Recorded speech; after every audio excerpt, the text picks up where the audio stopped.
In May 2021, Ellen announced that the 19th season would be her last. She said the decision had been planned and that she was ready for a new creative challenge after nearly 2 decades on daytime television. Yet perhaps the most revealing part of the story wasn't the allegations themselves. It was Hollywood's reaction. For years, countless celebrities had praised Ellen, appeared on her show, and benefited from the enormous audience she reached every day. But when her reputation collapsed, only a relatively small group publicly defended her. Kevin Hart, Katy Perry, Ashton Kutcher, Diane Keaton, and especially Portia de Rossi stood by her. Many other famous names remained silent. Was that exactly the pattern Terrence Howard had been talking about? Howard believes Hollywood protects powerful figures until doing so becomes too risky. His own career shaped that view. After earning Oscar and Golden Globe nominations for Hustle and Flow, starring in Crash, and playing the original James Rhodes in Iron Man, Howard experienced highly public disputes with studios. He has long argued that influence, personal relationships, and unspoken rules often shape careers as much as talent does. Whether people agree with him or not, he believes Ellen's situation followed the same pattern. As public opinion shifted, defending her became a professional risk many celebrities simply chose to avoid. There were still supporters. Kevin Hart praised Ellen's character and reminded people of how she had supported him during his own Oscars controversy.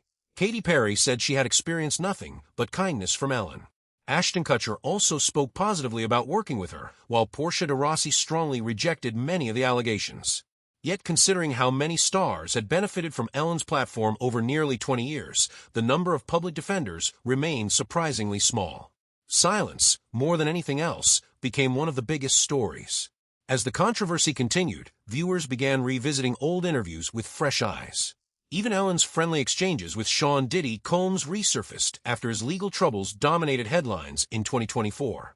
People replayed the clips, searching for hidden meaning, despite there being no evidence connecting Ellen to his legal issues. Those videos simply became part of a larger effort to reassess her legacy. That broader shift closely matched Howard's larger point.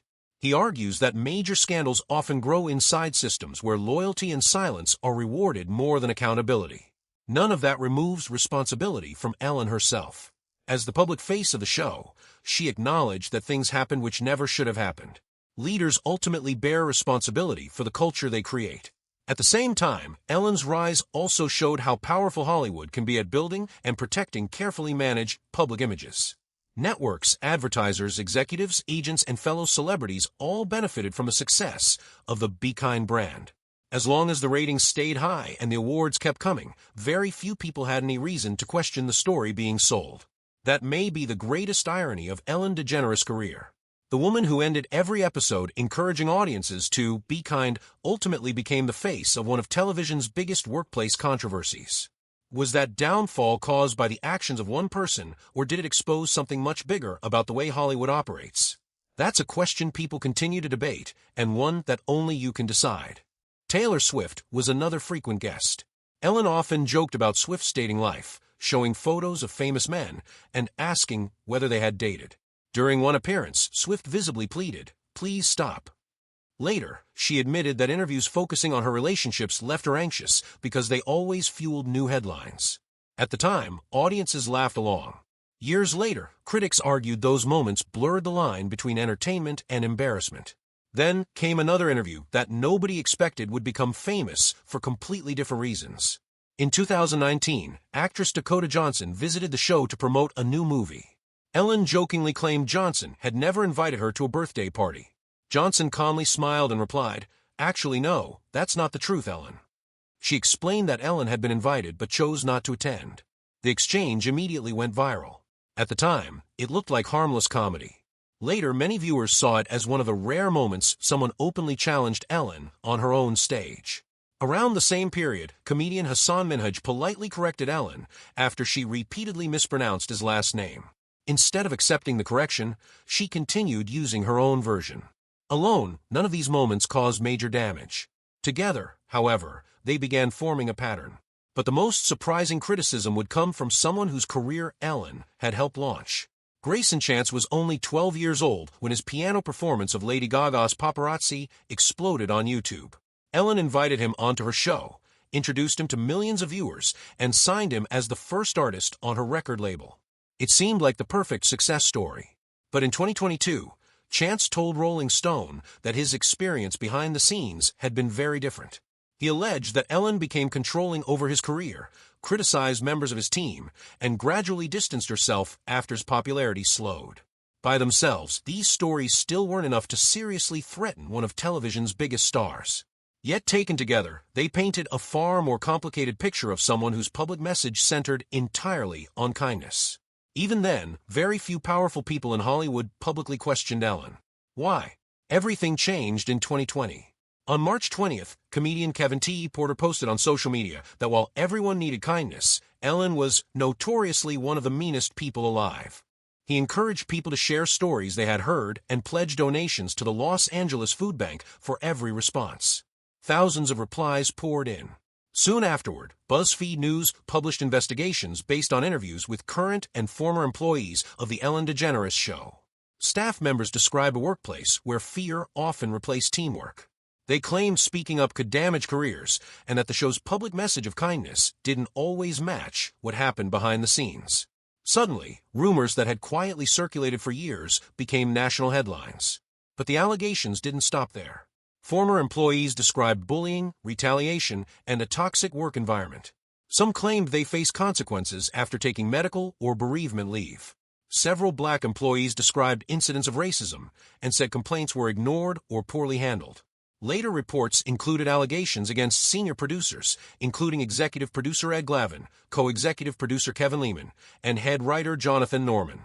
The three men denied many of the allegations, but the controversy continued to grow. Warner Media launched an outside investigation, interviewing dozens of employees. Although the full findings were never made public, major changes followed. The three senior producers left the show, and Warner Bros. Television announced new workplace policies designed to improve conditions. But could Ellen herself repair the damage? When Season 18 premiered in September 2020, viewers didn't see the usual dancing or giveaways. Instead, Ellen looked directly into the camera and apologized. She acknowledged that things had happened which never should have happened and accepted responsibility as the face of the program. It was one of the most serious moments of her career. But by then, public opinion had already shifted. Ratings dropped sharply, advertisers quietly distanced themselves, and every appearance became overshadowed by questions about whether audiences still believed the woman whose trademark message had always been "be kind." For the first time in nearly 20 years, Ellen's greatest strength had become her greatest weakness. For years, Terrence Howard has argued that Hollywood operates by rules most people never see. After his turbulent split from the Iron Man franchise, he repeatedly claimed that success in the entertainment industry depends just as much on knowing when to stay silent as it does on talent. Now he's pointing to Ellen DeGeneres as an example. According to Howard, Hollywood often protects its biggest stars until defending them becomes more costly than walking away. And if there was ever a celebrity whose rise and fall seemed to fit that pattern, it was Ellen. But what turned America's most beloved TV host into one of Hollywood's biggest controversies? For nearly 20 years, Ellen DeGeneres seemed untouchable. She built one of the strongest public images in entertainment. Looking back now, it's easier to understand why so few people question someone whose entire career became linked with kindness. But that reputation wasn't built overnight. In 1997, Ellen made television history by publicly coming out as gay, both in real life and through her sitcom character. The famous Puppy episode attracted more than 40 million viewers, making it one of the biggest sitcom episodes of its era. It was a bold move, but it came at a heavy price. Advertisers pulled away, some TV stations refused to air the episode, and organized boycotts followed. Although Ellen won an Emmy for the episode's writing, her sitcom was canceled the following year. Almost overnight, one of television's brightest stars found herself struggling to rebuild her career. But was this really the end of her story? After several difficult years, an unexpected opportunity changed everything. Pixar cast Ellen as the voice of Dory in Finding Nemo. Released in 2003, the movie became a global sensation, earning more than $900 million worldwide and winning the Academy Award for Best Animated Feature. That success opened another door. Just months later, the Ellen DeGeneres show premiered with Jennifer Aniston as its first guest. The timing was perfect. Viewers wanted uplifting daytime television, and Ellen delivered exactly that. Celebrity interviews, surprise gifts, emotional reunions, practical jokes, and acts of generosity quickly turned the show into a massive success. Ratings climbed, Emmy Awards piled up, and Ellen transformed from comedian into one of America's most influential television personalities. But behind all the smiles, were the first warning signs already there? At the heart of Ellen's success was a simple message: be kind. Those two words became part of everything she did. Families received new cars. Students had loans paid off. Teachers received classroom funding. Charities gained national attention. In 2016, President Barack Obama awarded Ellen the Presidential Medal of Freedom, praising both her career and the courage she showed by coming out publicly when doing so carried enormous professional risks. Her influence stretched far beyond daytime television. Every major celebrity wanted a seat on Ellen's famous white couch. Presidents, athletes, actors, musicians, and internet stars all appeared on her show. One interview could launch a new career, almost overnight. Young singer Greyson went from posting a YouTube video to signing with Ellen's own record label after appearing on the program. Publishers, advertisers, and production companies all wanted to work with her.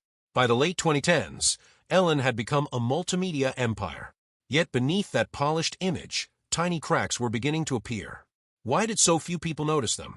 Years before Ellen's workplace became front-page news, some former writers quietly described a difficult working environment. They said pitching jokes could feel intimidating instead of creative. One writer recalled that if a joke didn't make Ellen laugh, a single look from her could make the room go silent. Others described an inner circle that employees desperately wanted to stay part of because falling out of favor often meant becoming isolated. At the time, these stories never gained much attention. They were dismissed as the normal pressure of producing a daily television show. But once later allegations surfaced, people began looking back at these early accounts very differently. And that wasn't the only thing audiences started re-examining. Several celebrity interviews also took on new meaning. In 2008, Mariah Carey appeared on Ellen's show while rumors spread that she might be pregnant. Carey repeatedly avoided answering the questions, but Ellen continued pressing the topic and even encouraged her to drink champagne on camera to prove she wasn't expecting. Carey reluctantly held the glass without drinking. Only weeks later, she suffered a miscarriage. Years afterward, Carey revealed how uncomfortable that interview had made her feel, saying she wasn't ready to discuss such a personal subject publicly. Looking back, many viewers saw the moment in a completely different light. But Mariah wasn't the only guest whose interview would later raise questions.